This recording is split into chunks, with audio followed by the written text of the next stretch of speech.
Every man who's listening to this episode wants to have an extraordinary marriage. I don't think there's any man here that's married or single preparing for marriage that wants to have a mediocre marriage. So what makes marriage extraordinary?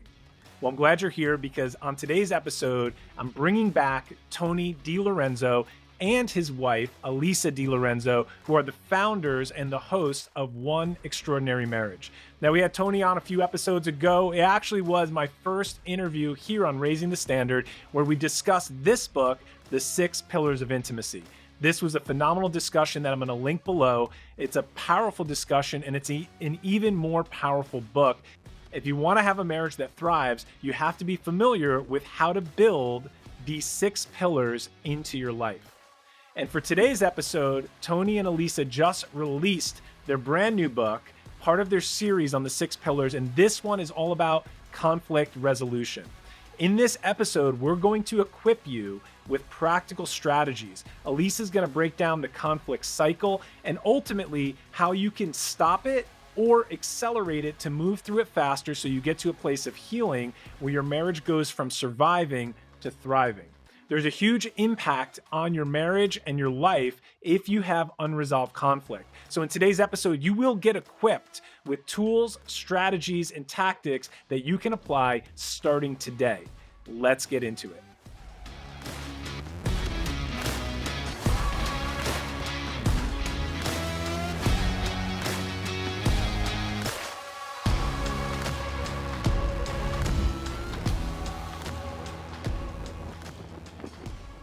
Hey guys, welcome back to another episode of Raising the Standard. I'm joined by 2 very special guests. If you've been listening to the show for a while, you'll know that my very first interview was with Tony DiLorenzo from One Extraordinary Marriage. And today we have a great treat because Alisa, his wife, is joining him today for this interview around their new book, which is a really important topic for all couples, for all men that are listening. And what I love about this subject, it applies to you if you're a married man. If you're a single man and you're dating, this is going to be a very, very relevant subject for you as well.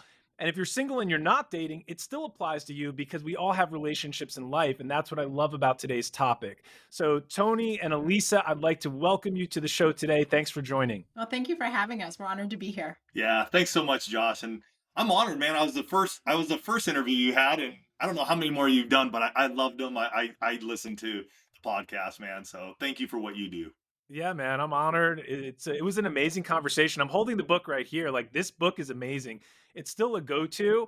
For all the listeners, go check out the episode with Tony. I'll drop the first episode we recorded in the show notes, but the 6 Pillars of Intimacy is a must. This is just such a foundational book to understanding marriage and how to increase your connection in these 6 pillars, these 6 dimensions that you guys cover across the span of relationships. And that kind of sets us up for what we're going to talk about today, the new book. But before we do, Alisa, I'll ask you, can you give a quick intro for anyone that's new that's listening? Maybe they're not familiar with your podcast and your work. That'd be great just for you to give us an overview for any new listeners. Absolutely. Tony and I have been podcasting for 13 and a half years.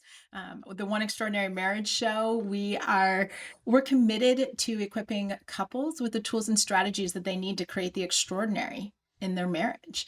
And, not only do we do that through the podcast, but I do that through coaching as well, really getting into the nitty-gritty with individuals and couples to help them have the breakthrough and to identify those areas that need to be addressed so they can create the extraordinary.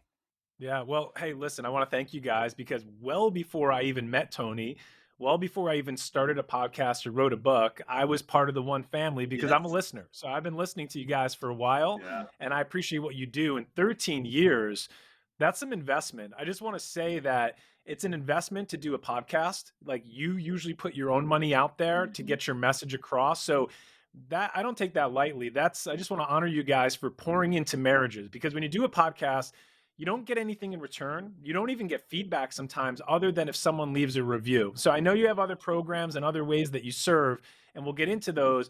But just to start with a podcast, and Tony, you shared that origin story and your mission.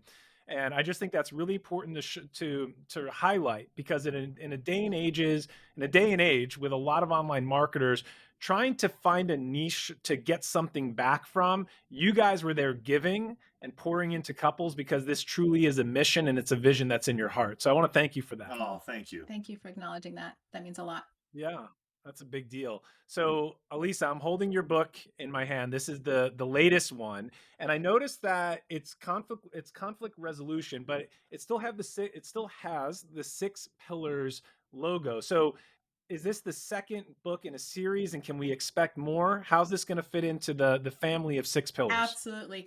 The six pillars, like you held up the first book, and that really is the framework, right? Mhm. Equip that book helps couples to have a shared language, to understand how they can look at their marriage holistically and address when things are going really well, and when they might have cracks in those pillars, or when they've got areas they need to work on. As the series gets developed, we're going to have books just like this one that is just being released around skills, right? Being able to do conflict well in a marriage is a skill. It's not something that you're inherently born with. It's not something that only other couples have. It is something that can be developed. So we'll have the skill-based books, and then we'll also have books going towards a certain population. So the next book in the series will be a book all around the six pillars of intimacy for empty nesters. We are soon to be empty nesters. And so as we have aged, our audience has aged.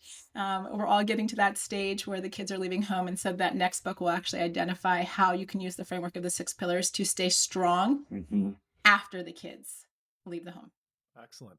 Now, Tony, I'll ask you this before we even jump in to this conversation. It's probably important that we just do a quick review on the six pillars. Can you just name the six pillars for us, for those listening? You don't have to describe them Yeah. all, but just so people have a framework Yeah. of where we're coming from. Yeah. So we have emotional intimacy, physical intimacy, which is your non-sexual touch, financial intimacy, spiritual intimacy, recreational intimacy, and lastly, your sexual intimacy. Okay, excellent. So that's our six pillars. And if those pillars are in place, we got a great foundation and we got a house that's going to weather a lot of storms. Absolutely. So that leads us into conflict resolution. So, Alisa, you said you've been coaching quite a while. So I know you have the podcast, you have courses, you have a lot of different things you do at conferences and seminars and teachings, but you also do coaching.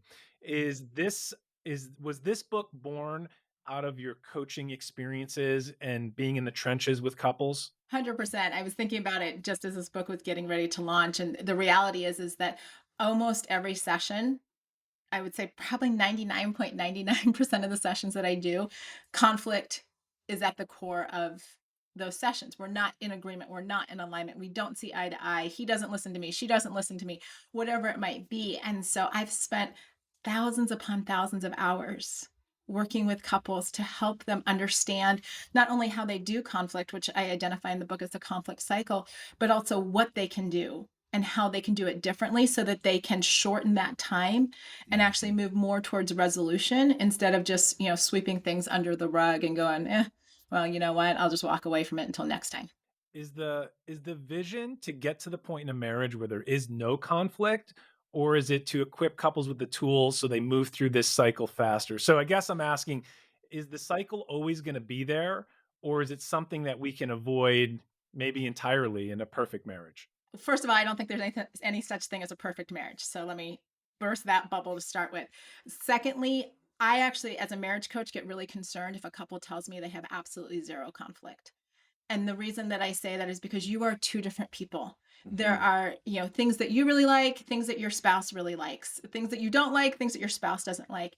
And there should be healthy discussion and even the ability to have a difference of opinion in a marriage and work through that. So the idea behind this book and understanding the conflict cycle is that you can move through it faster and it does less damage when there is a difference of opinion. When there is conflict, it does less damage to the marriage. And so I did start by asking you, have you seen this in other marriages? And obviously the answer is yes. But I'm assuming you don't see this in your own marriage, Tony. Is that true? Or did you guys experience this yourself? This is usually where Tony chimes in and tells everyone he's perfect. I am perfect. I'm just married to my beautiful wife Alisa for 26 years, and so she puts in the arguments and the discussions that keep us going on our conflict cycle. No, we still argue. I mean, one of the things about our show, the One Extraordinary Marriage Show, is that we've always said from the beginning we were going to be open, honest, and transparent. And so we have had arguments on the podcast. We still have differences of opinion that we even work through while we're on the podcast talking about a certain topic.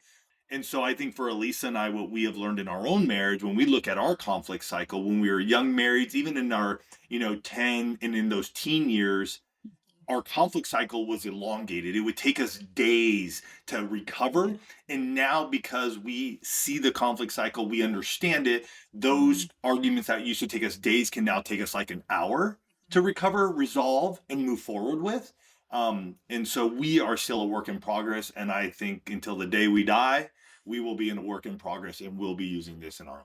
That sounds amazing. That's such a quick win and a great promise if we can get equipped with the tools to move through this cycle faster. So I'm really interested in diving into this. But before we do, what's the impact? Like, what happens in a marriage if no one puts any development, any focus, any priority on trying to solve the conflict, and they're just like, "Hey, this is what it is," and we know that attitude's out there, and it's probably, obviously with the people you're working with, Elisa, I'm sure it comes from one spouse because obviously one spouse is motivated to speak with you. But what's at stake if we don't address this? Ultimately, the marriage itself. If couples don't get to a point where they can handle conflict well in the marriage, if they don't get to a point of understanding what it looks like, what their cycle is, the two of them, but also what's happening internally when they're in conflict, there's a reason that divorces can be filed under irreconcilable differences. My translation of irreconcilable differences is conflicts we couldn't figure out how to resolve. And we just got tired, and those couples just get tired of it, and they're like, you know what, I don't need this, because if you're just telling me this is the way you are, this is what I've got to accept, I'm out. Yeah. So what's the prerequisite if someone's approaching this book, this conversation, even listening to this podcast? What's the one thing they have to be willing to do if they want to work through something? Is there a prerequisite that's something that's required of them as they come to the table, crack open this book, and start to look at the strategy that's contained within this? I would say the prerequisite is you've got to be willing to look at yourself first. So often when couples are in conflict, it's very easy to look at your spouse and be like, well, if you said this, or if you did this differently, or if you didn't do this, and we can be very externally focused. The dynamic starts to change when we become internally focused, when we are willing to look at ourselves, look at what we've learned about conflict, look about our own, look at our internal reactions, what we say, what we do, and all of that. Then we can move into a place where we can take control of the one person we can control, and that's us. And so the prerequisite 100% is that you've got to be willing to look at the person in the mirror and say, what can I do? Yeah. I want to make a comment on this, especially for the listeners of this show, because we're all about following Jesus as the standard and biblical Absolutely. masculinity. And that starts with self leadership. So Mhm. we always say that all men are created to be leaders, but not all men are leading. And that Mhm. always starts with looking in the mirror first. Mhm. So this resonates with me so much. It's so powerful because for any guys that are listening where you're complaining about your circumstances, you got an orphan mentality, victim thinking, or you're saying she'll never change, my circumstance will never change. What you just said is really the bomb we need to hear of it all starts with us first. Mhm. So Tony, I'll ask you as a man, if you want to give any comments on that or what you see with other men, or how would you charge a man to approach this situation if you were talking to a guy who has that attitude? I think the biggest thing in marriage overall, and I'm going to just sort of give this overarching, we get into marriage thinking, I said I do, so there's nothing more I need to do. And I think I had that mentality for many Mhm. years in my marriage, and it was detrimental to the marriage and into myself. But once I stepped in and realized that what Elisa has put down in this book, in the conflict resolution book, and in others, it's about skill development. And if I am going to step into who God has called me to be, then I'm going to develop skills that are going to allow me to have the extraordinary marriage I desire.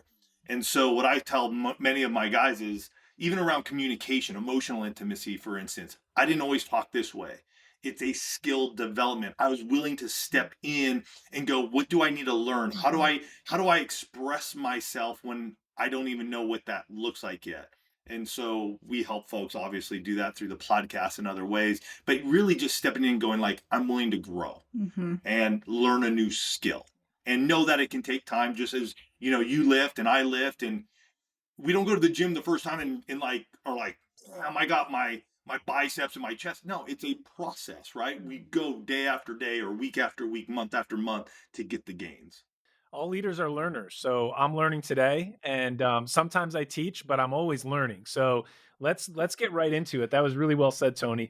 So what causes conflict? Maybe we can start there. Like, what's the root issues? Where does it come from? And then we can talk about the responses. And I want you to break down what the cycle looks for us. But what's the origin? The origin is really difference, right? We see the world differently. We get into a place where, there's an emotional charge to those differences and we don't know what to do with it. And so that becomes conflict, right? And in looking at that and being able to go, and I say it in the book, that conflict issues can either be a landmine or a gold mine. You get to choose, right? You get to choose if it's going to be something that's going to blow up the entire relationship, blow up the day, blow up the event, or if it's an opportunity, that gold mine, to learn something about your spouse. You might not know what they're scared of. You might not know that their boss yelled at them today. You might not know that the kids have just been running crazy all day long. You just are met with this conflict and you're just like, I'm going to blow it up. Instead of saying, hey, wait a minute, something's going on here. What's actually behind this? Because all anger is a presentation of some other emotion that needs to be dealt with, that needs to be addressed, that needs to be acknowledged. And if we can get to that place of seeking to understand and get to know our spouses better, it becomes a game changer. Conflict isn't something that you have to be scared of. It can actually be a place of building unity in a marriage. I love that quote.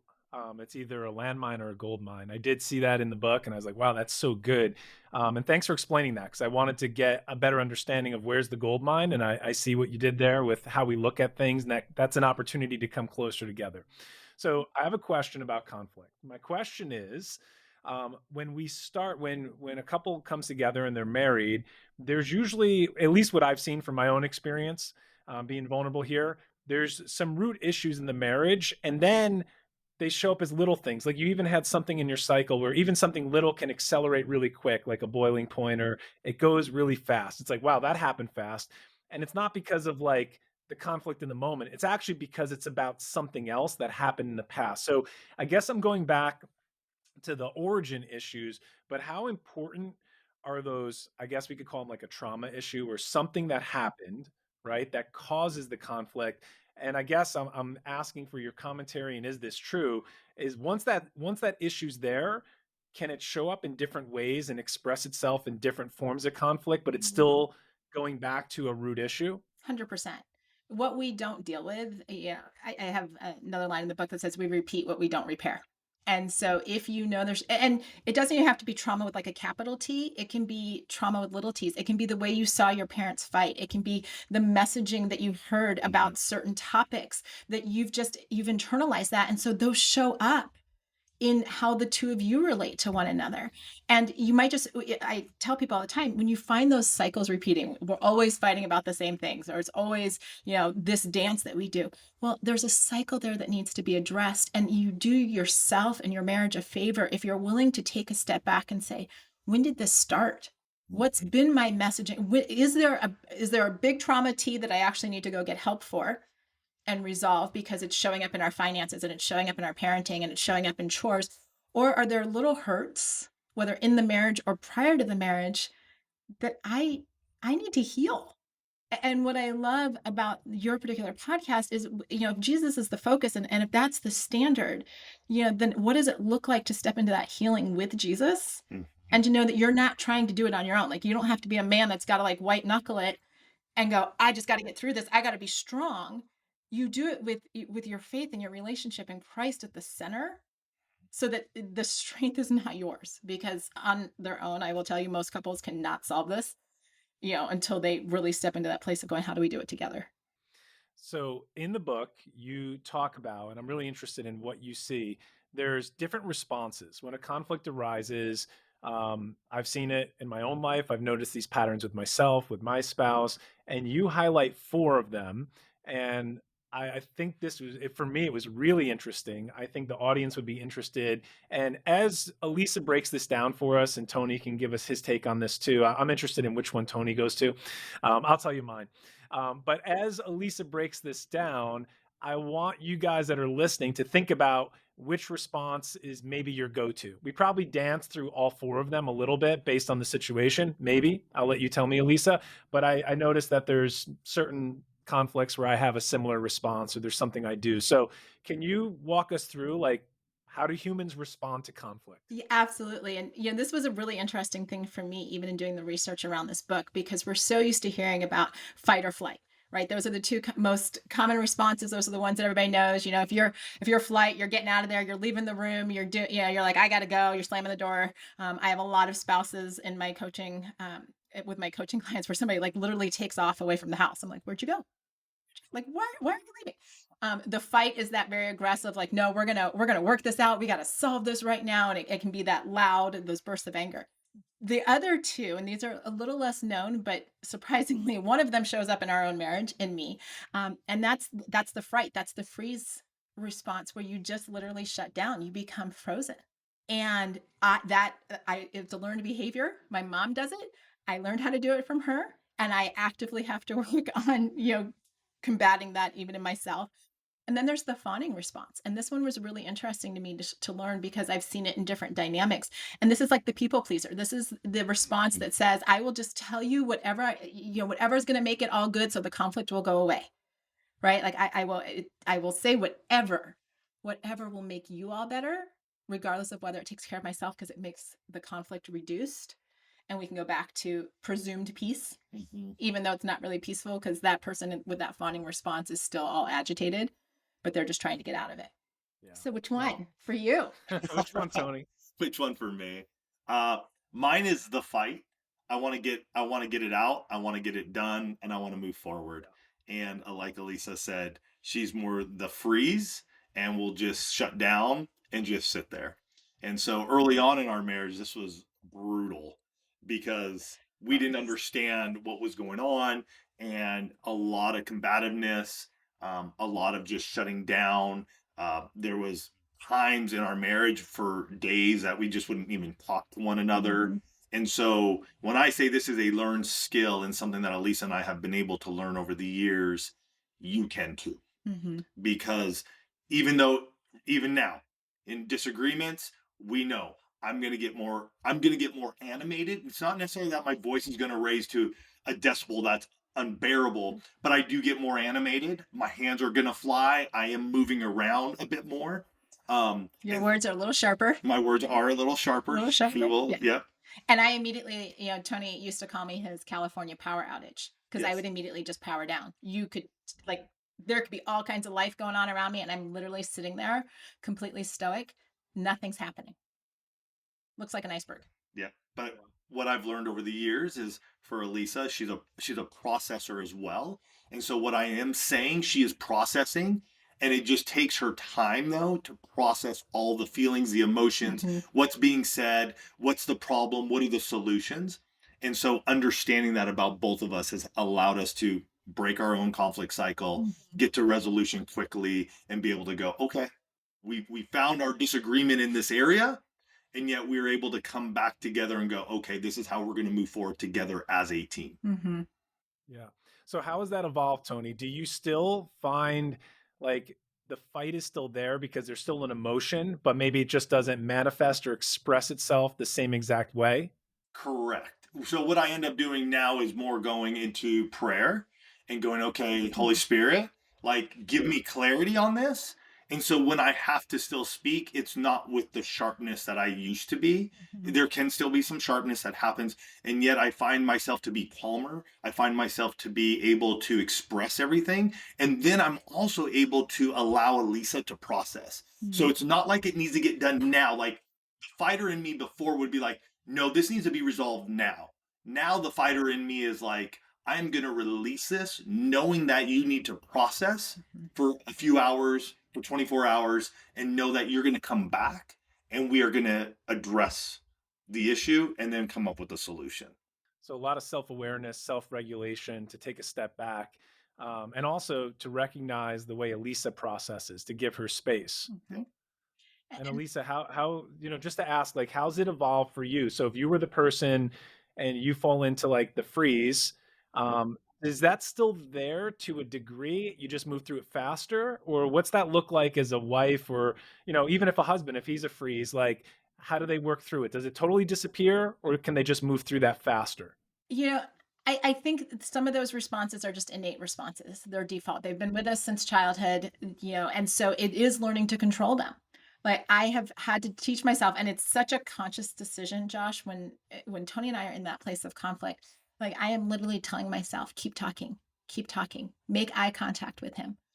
And there is so much brain power going into that, Yeah. but I honor the fact that my brain is choosing to give me those messages. Like I'm present in that moment to go yes, because it helps Tony and ultimately helps me if I can maintain the conversation, if I can maintain eye contact. Because for years, Josh, when we were in conflict, like my eyes would go down and there would be no conflict or no eye contact for days. Mhm. And so, what I want everyone listening to this podcast to understand is just because you've always been some way doesn't mean you can't learn new behaviors. It doesn't mean that you can't take one step closer to your spouse, one step closer to being unified, even when there's conflict. You can choose, it's beautiful. You get to choose your behaviors, you get to choose how big they are, and it's okay to feel your big emotions. Just how are you expressing them is likely, whether you're fighting or fleeing or freezing, that's what you need to be aware of. This is a beautiful picture. I mean, really, this is the definition of love that we see in First Corinthians 13. Because what I'm seeing is like you both are laying aside, where you normally would go, where you want to go in your personality, but you're saying, no, I'm going to listen and I'm going to do something different. It's like a measure of compromise to meet my spouse, to meet my partner Mhm. and Mhm. make space for them. So it's awesome. It's a I got a reminder to couple. us, Josh, and I just want to Yeah. share this too for us, and we talk about this often, is that Elisa and I are on the same team. In this marriage, we are on the same team. We are shoulder to shoulder. We're not across from one another. We're not boxers. I'm not the defensive line and she's a quarterback and I need to sack her. And so when we when we change that perspective and when we began to change that perspective, conflict changed as well because it's a problem that we need Mhm. to address, not one another. And we're going to come up with a solution. How we go about that, though, is different because we were brought up differently. We've had different things happen in our lives. Even though we've been married 26 years, Mhm. there are still things that we are addressing in our own lives, professionally, parenting, with friends, within our church. And so we tend to go, okay, change the perspective. We are on the same team. There's a problem. We're going to come up with the solution.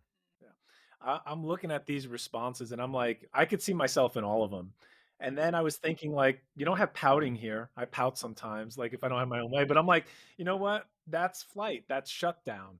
So everything I'm thinking of fits under these. And one of them is, the people pleaser. And I think that that could actually, there's probably a behavior that looks like people pleasing, but it's really fighting because it's like, yeah, sure, whatever, fine, we'll do it your way, right? But that's really like a passive aggressive way. It's not really fawning. So I'm sure these things show up different ways. I wanted to make one comment that I see and I observe in men.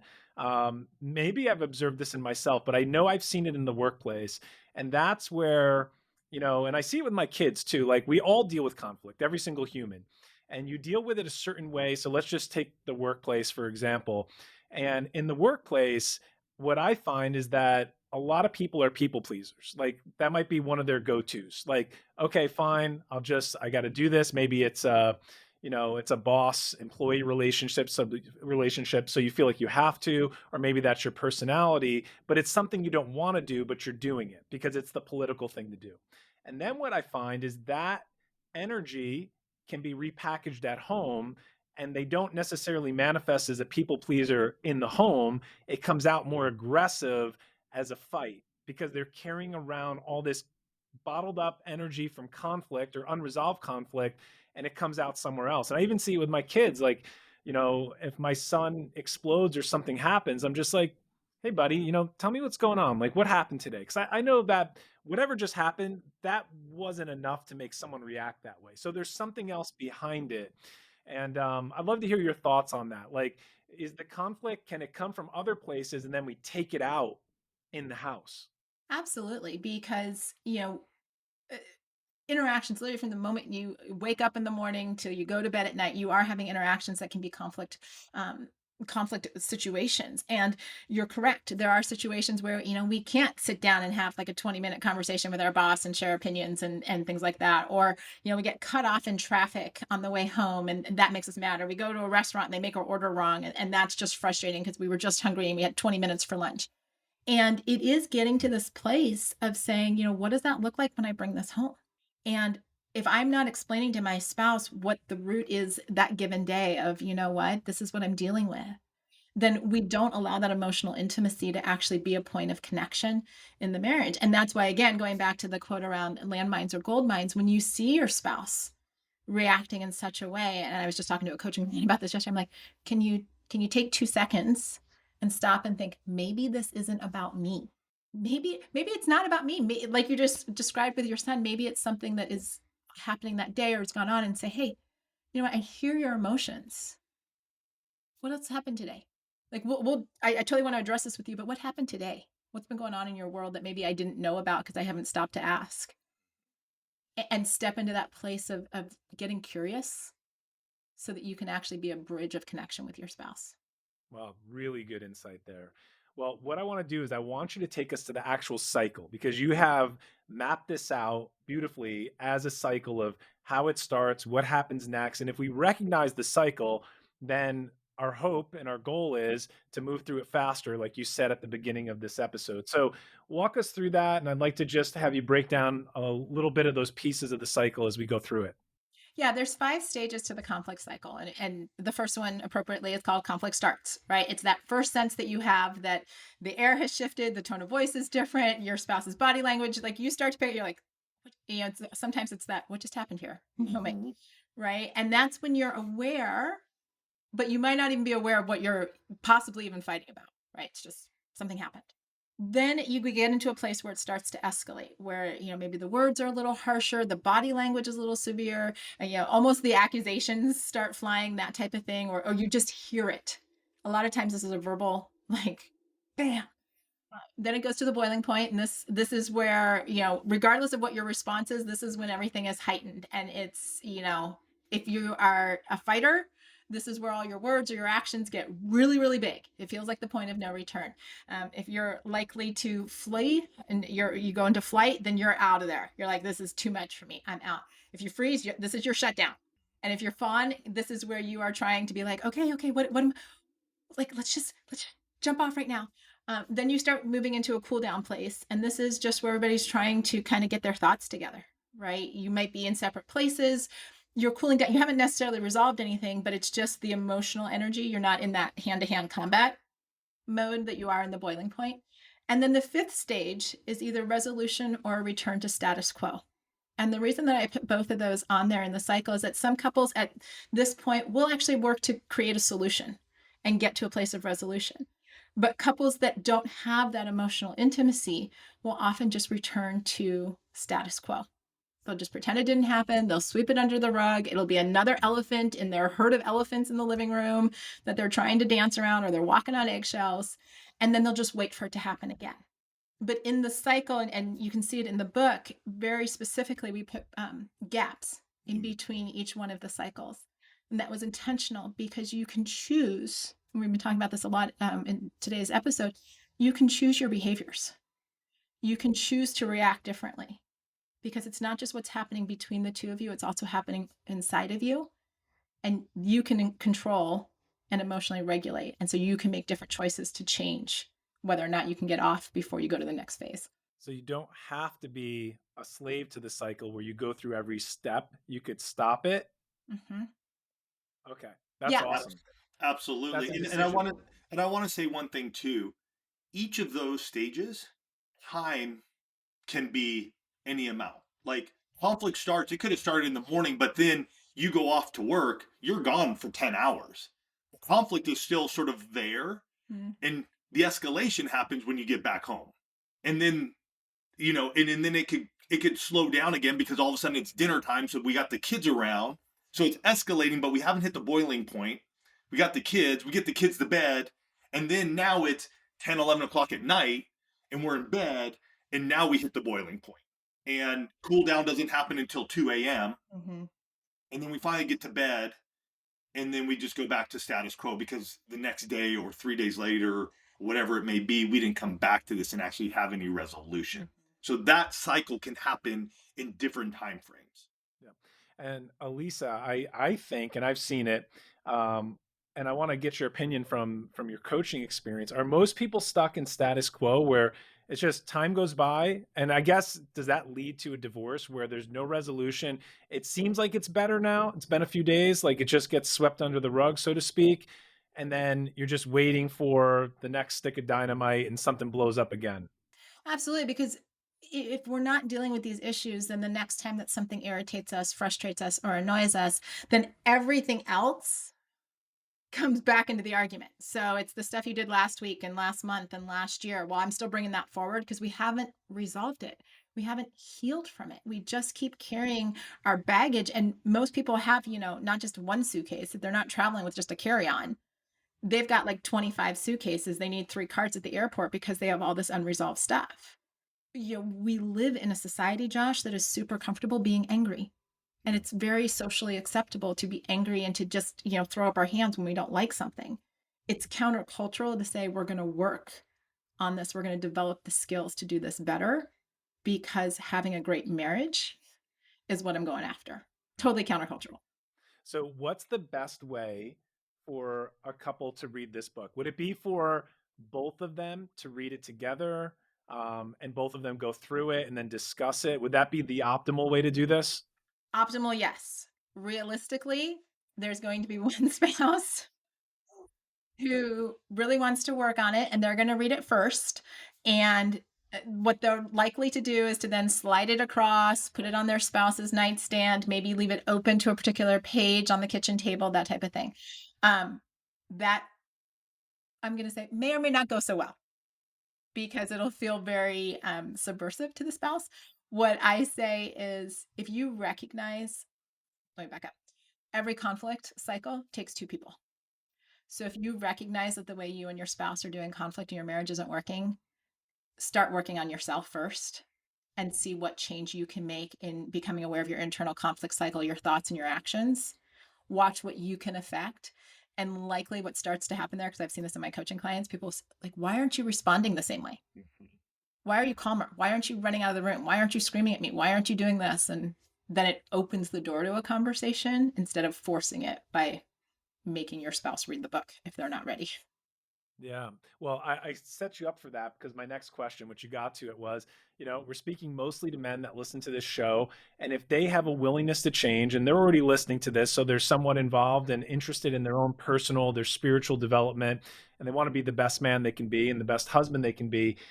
If their wife, if there's a source of conflict there, you're saying by just starting with this book and applying it to themselves, they can start to make a positive change. Absolutely, because in addition to the book, any reader of the book can get the accompanying workbook, and that allows them to really be able to go through, understand, diagram, go through all of the concepts that are discussed in the book in a workbook fashion. So they're getting their thoughts out on paper. They're going to start to see, these men are going to start to see their patterns. And as they start to see what they're doing, Right. how does that impact the marriage, right? Where do they see that they can take control?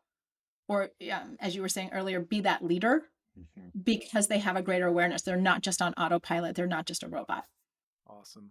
Well, I want to get we're going to put all your links below underneath in the show notes so everyone can get the book so they can find out more about your podcast, your programs, and your coaching.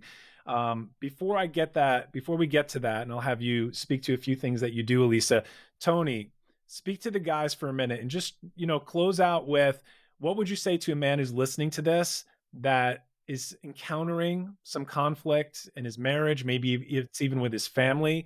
What would be your parting words to encourage that man and to call him to rise up higher? Our words have power. And it took me many years to understand this, but our words have power. And one of the fruits of the Spirit is self control. And so we have the ability to choose the words we're going to use prior to even entering into the start of that conflict or even while we're in that conflict. And I have learned over the years that by being wise and choosing those words wisely, it can very much change how you are going to get to resolution. Mm. And so I would be very much like, spend the time, think about what's going on. What are the words you're using, even outside of conflict? Right. What are the words you're speaking over your wife right Mm-hmm. now? Like, what are you saying to her? Like, and what are you doing? Because that will change how you're going to work through that conflict cycle, and choosing the words that are going to allow you guys to get to resolution. That's really, really powerful. So I'm just going to ask the listeners now to just do a self audit and just listen to what you're saying and just take an inventory of how you speak to your children, how you speak to your wife, because we're told in Genesis, we're to provide, we're to protect as men. But one of the things we also do is we create atmospheres with our words. So what's the atmosphere in your home? Because that's usually a reflection of what you're bringing into it. So I love this conversation because this is a lot of responsibility that a man has, and we have to look in the mirror first and say, if this is what I'm getting back, how am I creating this? Am I the catalyst for some of this behavior, and what have I done? So this is really an awesome conversation. That was really, really good, Tony, to charge the men with that. Alisa, I'm going to ask you to close us out too. And before you do and give any of your last comments, can you just tell a little bit about the One Family, how people can get involved, where they can connect with you, and then we'll drop all the links below. Yeah, the One Family is what we call our audience. We've said from the very beginning, family does life together, and it's not always pretty. It kind of gets a little messy, but you hang in there for the long haul. And that's very much what the One Family is. You can find everything that we do at oneextraordinarymarriage.com. That is our hub. It has the links to all our social and everything like that. And, to get the book, go to conflictresolutionbook.com. That is the easiest, fastest way to do it. And, watch what it does for your marriage. I mean, I'm excited because I've seen it happen in so many my coaching clients. I'm excited to see what happens as readers take this book and implement it into their lives. Awesome. Well, all of your books, all of your programs are amazing. I'm a big fan of everything you guys are doing. And I'm going to drop all the links below. Guys, I just want to encourage you, pick up this book. You won't regret it. Read it. And more importantly, apply it. Apply what you're learning in your marriage, in your relationships. And what I love about it is it's not one dimensional. You can use it in your marriage. You can use it as I am going to do with my children, and also with people that you work with. So every relationship can benefit and be enriched by the principles and the strategies that you outline here. I want to thank you both for jumping on today. This was really a great conversation. I know it's going to add a lot of value to everyone listening. And guys, until the next episode, let's raise the standard. Hey guys, my name is Josh Cachadorian. I'm the author of the book, The Standard, Discovering Jesus as the Standard for Masculinity. And I just put together a brand new challenge for you, the ambitious Christian man. If you're in business, if you want to reach your full capacity, if you want to unlock your potential, I need to tell you there is an unfair advantage that is available to all Christian men, but not all access it. That's why I put together this free 11-day email challenge. Click the link below, sign up for the challenge, and you will get equipped with the knowledge, the resources, and everything you need to take your promised land and learn how to partner with your unfair advantage. Can't wait to see you in the challenge.